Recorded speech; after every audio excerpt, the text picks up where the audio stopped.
game played in 10 innings. The winning pitcher, Tommy Walker, 7-5 for the year. The losing pitcher, Max Scarce, 1-7. Over 34,000. The official paid attendance, 34,331 this afternoon. The largest crowd ever here at Jarry Park. And a beautiful afternoon and a great baseball game. Very quickly,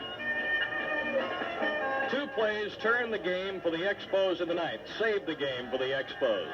With the game tied at 4-4 and 1 out, Tommy Hutton led off the top of the Philadelphia ninth with a base hit to right. Bill Robinson stepped up, hit a double down the left field line. Alou dug it out of the corner. Hutton was spinning around third base trying to score. Alou got the ball to Foley way down the left field line. And Foley, from the Montreal bullpen, fired to home plate and threw Hutton out at the plate. That was out number 2. Robinson stayed at second base. Then Unser singled to right field. Robinson tried to score from second, and he was thrown out at the plate by Ken Singleton. Two tremendous throws by the Montreal ball club, one by Foley, one by Singleton. The Expos could not score in the bottom of the ninth as Manuel was caught looking at a third strike with runners at first and second and 2 outs. But in the bottom of the 10th, after Walker retired the side 1-2-3 in the top of the 10th, Ronnie Woods led off with a base hit to left, stole second. Ken Singleton was walked intentionally. Mike Jorgensen drew a walk to load the bases. That brought on George Culver, and Bob Bailey singled to left to drive in Woods with a game-winning hit. The Expos have now won 14 of their last 20 and 12 of their last 16 games, and their record since the All-Star break is 29-22. And they've reached the 500 mark. They've now won 73 and lost 73. That's an all-time high. It ties the all-time high in record number of victories for the club. They're 73-73 and remain a game and a half behind Pittsburgh in second place in the East. Just a tremendous ball game filled with all kinds of thrills, and as we were pointing out in the late innings, nobody left this ballpark. Well, there's a very happy Bob Bailey, Montreal third baseman, standing by with Russ Taylor. So the Expos win it here in 10 innings, 5-4. Stay tuned, and Russ and I will be right back with today's stars and scores. Well, quite a day here at Jarry Park in Montreal, and I think I've about said everything I can think of to say. This was nail-biter all the way, and we saw some super baseball, and we have one more game to go with the Phillies tomorrow, so I hope you'll be out here. Well, as I said, a happy Bob Bailey downstairs with Russ Taylor, and let's go down now. All right, Dave, thank you very much. A very happy Bob Bailey, too. Bob, I'd like to ask you about the situation when you came to bat in the bottom half of the 10th inning. Now, you had faced Culver earlier this year and beat him with a home run, you were just saying.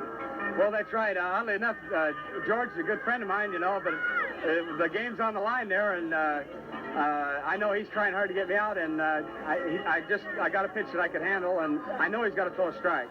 Bob, his first pitch was up and in at you. Was it sort of to get you thinking at all? Or?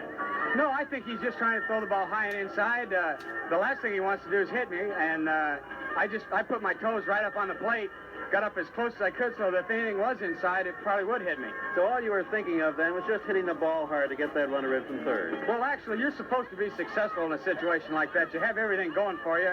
The infield and outfield's in. The pitcher has to throw a strike, and really, it's one of the few times that you've really got everything in your favor. All the odds are in your favor.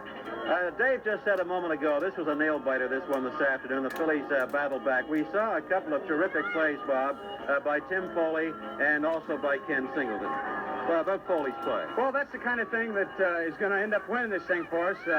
Kenny made a tremendous throw, and, of course, Foley, too. And you're right, I was really excited. I didn't think we'd be able to get the Hutton at home plate when Foley made the throw. Bob, we were talking to manager Gene Mock before this game, and he said that this business of pressure on young ball players, that young ball players do not feel the pressure, that sometimes perhaps the pressure is something in the minds of the reporters. Well, there's a certain amount of tension, and certainly we get down in the last week in this thing and we're still in it, and anybody that says they're not going to be nervous or have butterflies, I think is going to be lying. Because the times that I've been in it, I always felt that way. But by the same token, I really believe that it brings out the best in a ball player, his best performance.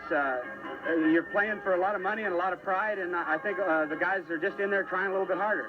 All right, Bob, in St. Louis, he came up in the clutch in the ninth inning and delivered that big home run. And, of course, this base hit today. That gives you 11 game-winning RBIs so far this year. We say so far because there are a couple of weeks to go in this season, and I'm sure a lot of success in store for you and the Expos before this season comes to an end.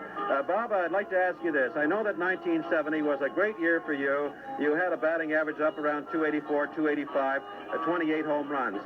How does this season right now compare to the 1970 season personally for you? Well, of course, everything that we do now is so much more important than it was in 70. When we've got a chance to win, the things that you do as an individual really aren't that important. So I think that I'm a lot better ball player now than I was in 70 or 71, and better on defense, and I know more about hitting now. Bob, now the Pirates will be coming in next weekend for a 4-game series, and we don't have to say how important that 4-game series is. And, of course, the Expos will wind up with a 3-game series in Pittsburgh. Do you honestly believe now that this is going to be decided in that 7-game series between the Expos and the Pirates? Well, I think we have, certainly, if one of us sweeps a whole lot of games from the other team, we're going to knock somebody right out of it, or they're going to knock us out of it. But by the same token, if we were to play 500 with them, then the other 10 or 11 games would be the deciding games. So there's no way to finesse winning a pennant. You just have to go out and try to win every single game. And sometimes you have to win 15 out of 17, and other times only 10 games would win it. Bob, the team has reached 500 ball. This, as you go back to spring training, we talked about this on previous shows. This certainly is quite an accomplishment when you consider that it's September 15th and the club is playing 500 ball. Well, I really think we're capable of doing a lot better than that. We've got our pitching straightened around here a little bit. I think Stoneman could still be a factor in this thing. We're playing 500 ball despite the fact that McAnally and Stoneman haven't had good seasons, and Torres for that matter. So I think that there's a lot of potential in this club and a lot of growth yet to be found. Well, Bob, a terrific afternoon for you.